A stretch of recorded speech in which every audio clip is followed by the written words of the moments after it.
Tan-aw na to mga ka-idol kung unsa ning luto mga ka-idol. Wait. Oh, lingin nga karne, gikagis-kagisan. Kaman nagtak ang siyang karahay mga ka-idol. Bagnos. Oh yeah. Ala, kadugay na ba na? Limpyo ng karahay. Itom. Ibutang sa planggana, ibutang tubig. Ipasiritag sabon, steel wool. Agoy, buwa na, limpyo na mga ka-idol. Kuman, uy, perte na yun, limaho na sabon. Gibutang sa nigo, wag tubig. Hiwa din sa glamas. Di basta-basta.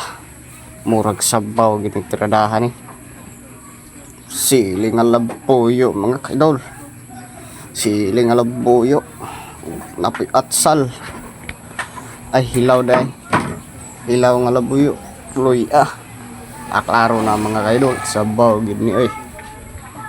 Gitak ang balik ang karahay. Gibutang tubig. Gilunod tong karni nga lingin. Gibutangan og lamas. Gitakloban. Wait a minute. Luto na. Uy, gibutang magbalik sa nigo. Abi kong luto na. Ay gibutang katong kung nagtusok-tusok yang gitusok-tusok ang karne nga lingin. Nagtak-an akong kalaha gibutang mantika. Uy, unsa man na igit ay di unsa man na ang giprito mura man igit. Mo na resulta abi na kong igit gilunod tong karne nga lingin.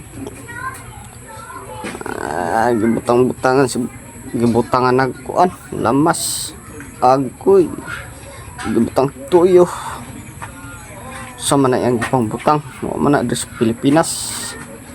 Gibutang pepper, paminta, asin bitsin, takloban dayon giuklaban hiwa murag humba color lami kay na. Kuya, wag pagkaluto. Daghan kay proseso. Too much work. Gibutang sa dahog saging. Buan dig sauce. Di basta-basta. Kaon ni, lamiyay naglaway man ko. Inom daag tubig. Punit sa kahiwa. Syaro putok ng batok anaday. Wih. Putok ng batok ana ba? Kisap-kisap gitu tama no.